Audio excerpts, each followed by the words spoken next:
साथियों, बुद्ध कहते हैं कि बुरे से बुरे वक्त में भी हमारे चारों ओर हमारे भीतर ऊर्जा का शक्तिशाली भंडार होता है। हमारे चारों ओर एक चमक होती है।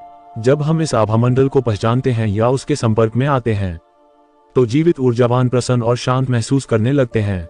हमारी उम्मीदों को, इच्छाओं को नई ऊर्जा, नई उमंग मिलती है, जिससे हम स्वयं को स्वयं से ही जोड़ लेते हैं, क्योंकि स्वयं से जुड़ना हमें कई संभावनाओं से जोड़ देता है।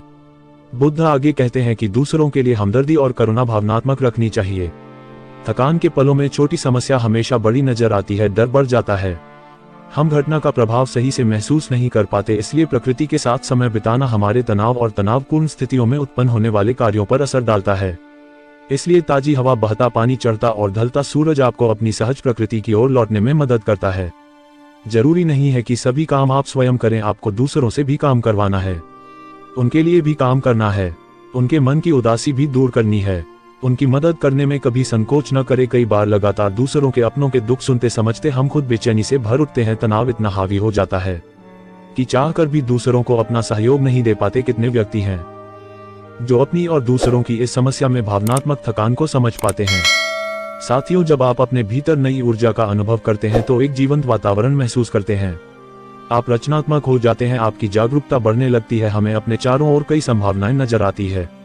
इतना ही नहीं, जब हम रचनात्मक ऊर्जा से जुड़ते हैं तो हम अपना सर्वोत्तम प्रदर्शन करते हैं, क्योंकि रचनात्मकता हमें सक्षम बनाती है।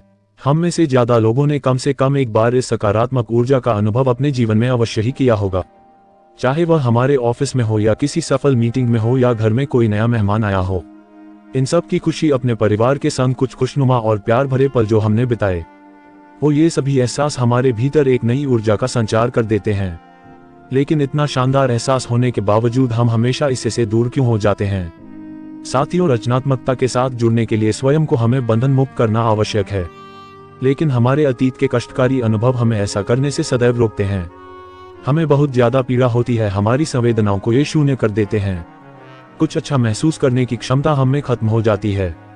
तब मन में स्वयं को और दूसरों को लेकर एक संकोच पैदा होता है। लगता है कि हमारे भीतर कोई कमी है जो हम इतना कष्ट झेल रहे हैं, बर्दाश्त कर रहे हैं। तब तक चिंता, अंधेरा, अकेलापन और उलझन भरे विचार दिमाग में इतनी गहराई तक बैठ जाते हैं कि हम हर कीमत पर स्वयं को कड़वे अनुभव से बचाने के लिए सदैव प्रयासरत रहते हैं। साथियों, बहुत सारी तकलीफ झेल चुका व्यक्ति किसी पर विश्वास नहीं कर पाता और भरी दुनिया से स्वयं को बिल्कुल काट लेता है, जिससे वह दुख से बचने के लिए अपने आप को, स्वयं को अधिक पीड़ा पहुंचा देता है।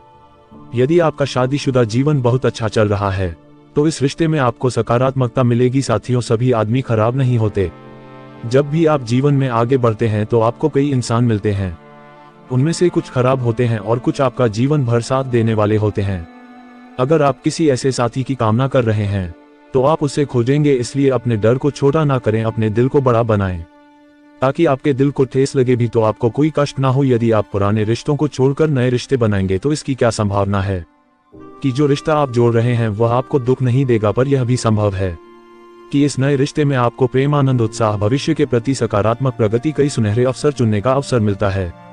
कई बार ऐसा भी लगेगा कि यदि जीवन बिना किसी कष्ट के सिर्फ आनंद की ही अनुभूति देता रहे तो आप उसमें भी बोर हो जाएंगे। साथ ही जब हम किसी भी बंधन से मुक्त होने की तरकीब खोजते हैं तो हमारे में रचनात्मकता अपने आप जन्म लेती है और अपने सर्वोत्तम प्रदर्शन को दोहरा पाते हैं। ऐसा होने पर ही जीवन जीने का वास्तव में मजा आता है। आपके पास हमेशा दो विकल्प खुले हुए होते हैं, या तो आप स्वयं को सीमाओं में बांधकर घुट-घुट कर जीते रहे, या फिर अपनी शर्तों पर अपनी जिंदगी की कहानी लिखें। यदि आप अपनी सहजता से आगे निकलने के बारे में विचार करेंगे ही नहीं तो क्या आप वास्तव में इस जीवन का भरपूर आनंद ले पाएंगे?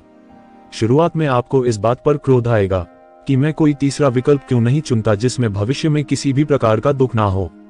लेकिन बिना दुख के ये जीवन है ही नहीं। इस अनुभव के सुख की अनुभूति तभी हो सकती है। और सबसे बड़ी बात यह है कि एक बार चोट खाया हुआ, कष्ट प्राप्त व्यक्ति दोबारा पीड़ा का दर्द झेलने के लायक नहीं होता, उसका मनोबल टूटा हुआ होता है। लेकिन हमें अपने डर पर काबू पाकर भविष्य को संवारना है, उसे उज्जवल बनाना है। साथियों, हमें अपने अनुभव से सीखना है। ज्यादा सोचने से कुछ बेहतर नहीं बन जाता, बल्कि जरूरत से ज्यादा सोचने से हमारे अंदर की शांति की समाप्ति होती है। इसलिए प्रत्येक पल को सदैव खुलकर जीना चाहिए। लोग तो आपके साथ गलत करेंगे, आपको दर्द का एहसास होगा, लेकिन इस वजह से, इस कारण से जो कुछ भी आपके जीवन में अच्छा है आप उसे त्यागे नहीं, क्योंकि यह करना आपकी समझदारी नहीं है।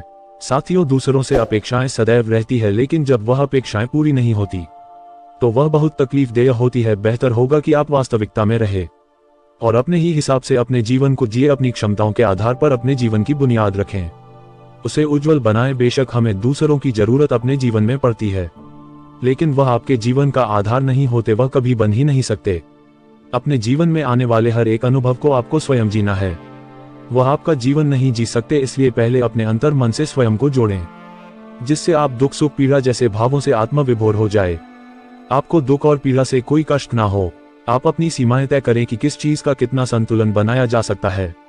जब आपके कष्ट की अधिकता होने लगे तो उस व्यक्ति से, उस भाव से स्वयं को अलग कर दे। एक कष्ट आपको आपके जीवन में आगे नहीं बढ़ने देता। आपको अपने हिसाब से अपना जीवन जीना है।